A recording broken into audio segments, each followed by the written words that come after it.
और इनके माध्यम से जो भी यहाँ कार्यक्रम को आगे बढ़ाने का काम कर रहे हैं सभी हमारे प्रेम बंधुओं, हमारे बीच में बैठी मुख्य अतिथि जी और इस चिराग संस्था की तरफ से मनाया जा रहा है जो कि अंतर्राष्ट्रीय महिला दिवस के पावन अवसर पे उपस्थित सभी हमारे भाई बंधु, माताएं बहनों, छोटे भाई, प्यारे बच्चों बच्चियों तथा जो बच्चा बच्ची के माध्यम से हम सबों को एक दर्शन, एक प्रेरणा स्रोत जो मिल रहा है, समाज में हो रही जो कुप्रथाएं हैं, इस परिस्थिति को हमारे बीच दर्शाने में जो भी हमारे सहयोग किए मेरे प्यारे छोटे बच्चों बच्चियों, आप तमाम लोगों को अंतर्राष्ट्रीय महिला दिवस की हार्दिक शुभकामनाएं। साथियों, बहुत खुशी की बात है, पहले मेरा परिचय हुआ, मैं डॉक्टर पूजा कुमारी, जिला परिषद चौसा सह अध्यक्ष स्वास्थ्य विभाग बक्सर।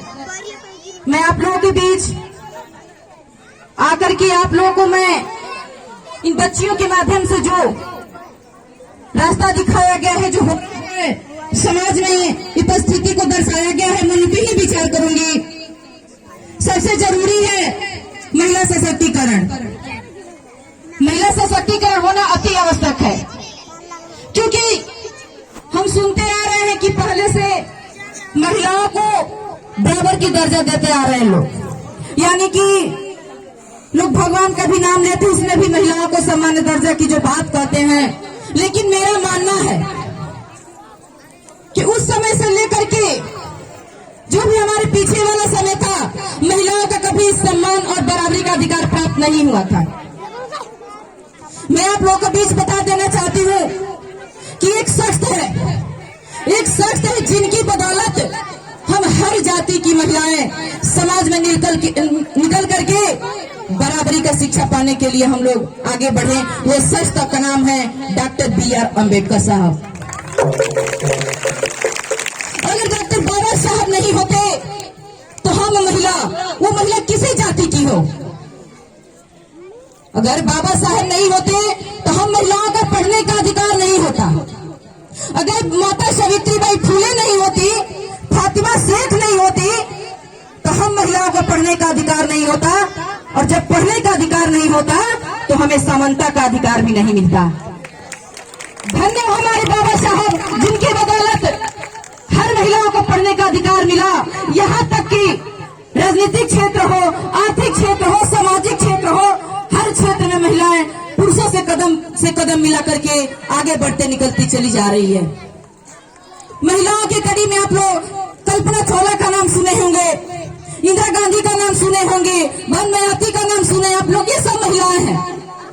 यहाँ तक कि हमारी जो पास्टर साहब बैठी हैं, ये भी एक महिला है। इनकी बदौलत समाज में एक अच्छा दिशा निर्देश दिया जा रहा है, महिलाओं को आगे बढ़ने में बल दिया जा रहा है। तो मैंने बहुत कोटि इनकी मैं आभार व्यक्त करना चाहती हूँ, जिनके माध्यम से हम सब महिला इकट्ठा हुए हैं। साथियों, मैं टूटी भाषा में समझा सकती हूँ कि जैसे हमारे भी साइकिल चलती है, यानी कि एक साइकिल को ले लीजिए, उसमें 2 टायर होते हैं। अगर मान लीजिए बहन जी एक टायर पंचर हो जाए, एक टायर खराब हो जाए, तो क्या साइकिल चल पाएगी? नहीं चल पाएगी। तो उसी तरह सेम हमारा जीवन है। हमारा जीवन उसी प्रकार है, साइकिल की 2 टायर की तरह। यानी कि हम पति पत्नी, ये दोनों एक साइकिल, एक जीवन के हम 2 पहिया हैं। अगर पत्नी पति के साथ नहीं रहती है तो पति का जीवन अच्छा से व्यतीत नहीं होता है, जीवन उनका गुजर बसर नहीं हो सकता है। इसलिए दोनों का रहना उतना ही जरूरी है जितना कि साइकिल में 2 टायर रहना जरूरी है। तो बहन जी, मैं आप लोगों को बता दूं कि हम महिला कमजोर नहीं है, बल्कि अपने अधिकार को हम जब समझ जाएंगे तो हम भी किसी से कम नहीं है। दहेज के मामले में दर्शाया गया मंच पे कि दहेज के मामले में लेकर की बहनों का शादी नहीं हो रहा है। आज भी परिस्थिति है कि दहेज के कारण हमारी माताओं का, हमारी बहनों का, अभी देखिए फिलहाल में बक्सर से घटना घटी हुई है कि बहन 2 साल शादी हुआ और उस बहन के साथ आत्महत्या कर दिया गया, उनके फांसी लगा दी गई। तो हम दहेज को समझे, और दहेज के कदम कौन बढ़ाता है? जेंट्स भी बढ़ाते हैं, लेकिन मैं उतना महिलाओं को भी मानती हूँ कि महिलाओं का भी उतना हाथ है कि अपने ही बेटी, अपनी ही बहू को हम फांसी तक पहुंचाने का काम करें। इसमें महिलाओं का भी हाथ है। इसलिए मैं कहूंगी कि जैसे आप अपनी बेटी के लिए एक माँ साबित होती हैं, उसी प्रकार अपनी बहू के लिए भी एक माँ साबित होइए, और माँ साबित होकर के दहेज की ऐसी जो विडंबना फैली है हमारे समाज में, इस दहेज जैसी समस्या को हटा करके हम लोग एक बहुत प्रेम पूर्वक समाज का स्थापना करें। बहन जी, आज दूसरी तरफ देखा जा रहा है कि हम महिलाओं को अपने हक और अधिकार जब तक हम नहीं जान रहे हैं, तब तक यहाँ दर्शाया गया मंच पे निर्भया, निर्भया जानती है बहन जी कौन थी? वो भी एक हम लड़की थी, वो भी हमारी बेटी की तरह थी, लेकिन उन बेटी के साथ 4 दरिंदों ने बलात्कार करके उन्हें जिंदा जला दिया था। तो बहन जी, हम मजबूर हैं, लेकिन अपनी मजबूरी को हम खुद साबित करते हैं। और जो निर्भया थी, वो तो महिला एक बेटी थी, उसको रेप करके तो मार दिया गया, लेकिन मैं आप लोगों को बता दूं कि उसका रेप का जो केस लड़ने वाली थी सीमा समृद्धि कुशवाहा, वो भी एक महिला थी, और उस महिला के चलते इन 4 दरिंदों को फांसी हुआ, वो भी एक महिला थी। बहन जी, तो आप लोग क्यों नहीं समझ रही हैं कि हम महिला अबला नहीं, हम महिला सबला बनकर के जिए, तब जाकर हमें समाज के बीच में मान सम्मान से जीने का अधिकार प्राप्त होगा। मैं आपको बात बता देती हूँ कि जो कुर्सी है बहन जी, ये कुर्सी हमें कोई ला करके देता नहीं है कि आप लीजिए बैठिए। कोई भी हो, कोई भी काम हो, किसी क्षेत्र में काम हो, उस काम के लिए हमें लड़ना पड़ता है, उस काम के लिए हमें झगड़ना पड़ता है, उस कुर्सी के लिए हमें लड़ना पड़ता है, तब जाकर के वो कुर्सी मिलती है। वो कुर्सी हमें कोई प्रेम से नहीं देता है। इसलिए मैं आप लोग को हौसला बढ़ाने के लिए कहना चाहती हूँ कि आप लोग आगे आइए। जैसे अपनी बेटी को उनके हाथों में 10 साल की जैसे होती है, उनके हाथों में हम सब मिलकर के बर्तन चौका संभाल देते हैं कि लो जाओ, खाना बनाओ, चौके बर्तन करो, कपड़ा धो लो, घर का सारा काम कर लो। लेकिन हम लोग को समझना होगा बहन जी, उस बेटी के हाथ में हमें किताब भी पकड़ाना होगा, कलम भी पकड़ाना होगा, अच्छे स्कूल का रास्ता भी दिखलाना होगा।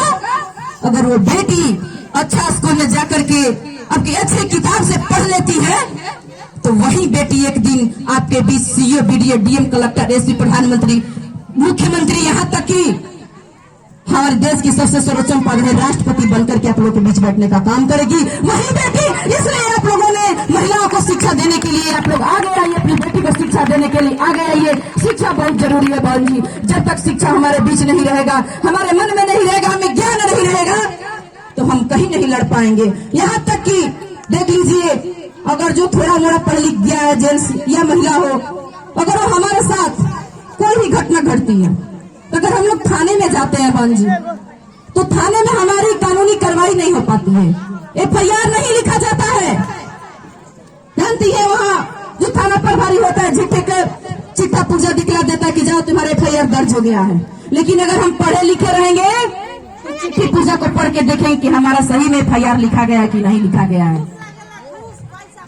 सही बोल रही है हमारी बहन जी, सही बोल रही है कि जो ऊपर से नीचे तक ये जो सरकार बनी हुई है, ये डबल इंजन की जो सरकार है, इस सरकार में घूस का बहुत बड़ा महत्व है।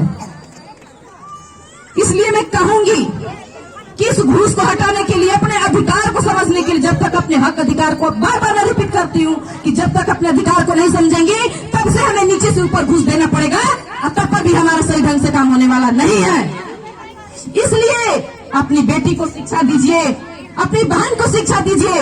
और मैं कहना चाहूंगी कि जैसे हमारा बेटा घर से बाहर निकलता है, तो हम अपनी बेटियों को कहते हैं, जैसे हमारी बेटी घर से पढ़ने जाती है, तो अपनी बेटी को हम कहते हैं कि ए बेटी, तुम जा रही है तो घर से निकल के तुम बाहर पढ़ने जा रही, तो देखना मेरी जो माथे का पगड़ी है, उस पगड़ी का तुम लाज रखना। हम बेटी को शिक्षा देते हैं बहन जी, सभी लोग कहते हैं, इसमें से 100% सभी लोग कहते हैं कि बेटी तुम घर से बाहर जा रही है, तो तुम अपने माता पिता का जो पगड़ी है उसको तुम बचा के रहना, इज्जत बचा के रहना। लेकिन मैं आप लोगों से पूछना चाहती हूँ कि क्यों बेटी को ही आप लोग पैदा की है, बेटे को भी आप लोग नहीं पैदा की है। लेकिन आप लोग कितने बार बेटों से पूछती है कि बेटा जा रहे हो तुम घर से बाहर, तो किसी बेटी बहन का बलात्कार मत करना, हमारे माथे का पगड़ी बचा के रखना। कितने आप लोग बार पूछती है बहन जी। तो आप लोगों समझाना चाहूंगी कि जैसे बेटा को समझती हैं बहन जी, वैसे ही बेटी को भी समझिए। जितना हक अधिकार बेटा का है उतना ही हक बेटी का है। बेटी का जो हौसला है, जो मन में तमन्ना है, उस हौसले को आप लोग कभी बंद मत करिए, उसको कभी अंत मत करिए, बल्कि उसके हौसलों के साथ कदम से कदम मिला करके उस बेटी को इस सर्वोत्तम पद तक ले जाने का काम करिए, डीएम बीडीओ अफसर बनाने का काम करिए। वही बेटी एक दिन आपका मान सम्मान बढ़ाने में जरूर कदम बढ़ाएंगी बहन जी।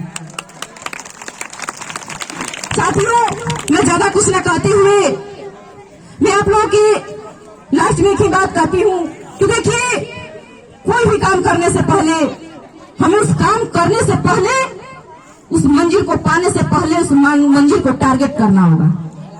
क्योंकि आगे बढ़ के हम क्या करने वाले, हमारा जीवन कैसे बीतने वाला है, हम किस मंजिल, मान लीजिए हमको खाना बनाना है, तो पहले हम सोचेंगे हम खाना बनाने जा रहे हैं तो खाना क्या बनाएंगे, उस खाने को बनाने के लिए क्या क्या सामग्री इकट्ठा करेंगे।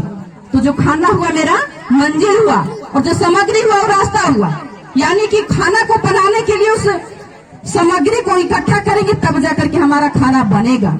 इसलिए मैं अपनी इस बच्चियों को समझाना चाहती हूँ, क्योंकि हमारे बच्ची शिक्षा भी प्राप्त कर रही है, उस बच्चे को समझाना चाहती हूँ कि मेरे प्यारे बच्चियों, आप देश के भविष्य हो, आप देश के कर्णधार हो, आप देश का रोशनी हो, देश का प्रकाश हो।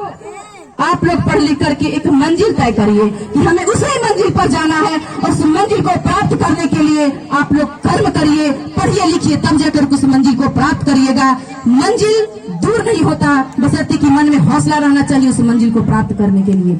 इसलिए मैं लास्ट में कहूंगी कि हम लोग हजारों महिला यहाँ बैठी हुई हैं, लेकिन महिलाओं में बहन जी कौन किसका नाम जानता है, कौन किसका नाम जानता है? लेकिन यहाँ पाठक जी बैठी हुई, इनका नाम सभी लोग जानते हैं, क्योंकि कुछ अलग कर गई हैं, समाज में कुछ अलग दिशा निर्देश दे गई हैं, कुछ हम सबों के लिए समाज को बढ़ाने कुछ काम कर गई हैं। ये भी एक महिला है, लेकिन ये महिला का नाम है आगे इसलिए इन्होंने कुछ किया है।